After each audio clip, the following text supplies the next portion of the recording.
আর সাথে হলো আমরা পেয়ে যাচ্ছি একটা সুন্দর করে স্লিভসের প্রিন্টটা ডিফারেন্ট আসবে। স্লিভসের এই প্রিন্টটা হচ্ছে একদম মিডল স্লিভসে বসবে, সো খুবই খুবই সুন্দর একটা প্রিন্ট পাচ্ছি। এটা হলো আমাদের নেকে বসে যাবে।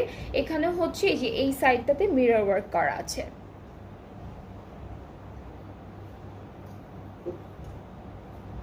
ওকে, সো এটা হচ্ছে আমাদের কামিজের নেকের যে প্যানেলটা আছে সেটা। এরপরে আরও কিছু প্যানেলস আছে, এইটা স্লিভসে যাবে।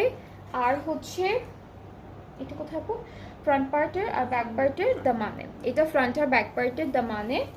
আর সাথে হলো আমরা বিউটিফুল একটা দুপাট্টাও পাবো। দুপাট্টা থাকছে পুরোটা এভাবে শিফনের উপর ডিজিটালি প্রিন্টেড, আর দুপাট্টার চারিদিকের জন্য এই ড্রেসটার সাথে কিন্তু এই বিউটিফুল একটা প্যানেল দিয়েছে। ওকে, অ্যান্ড দেন হচ্ছে আমরা পাচ্ছি সুন্দর একটা ট্রাউজার, যেটা হচ্ছে ক্যামব্রিক কটন।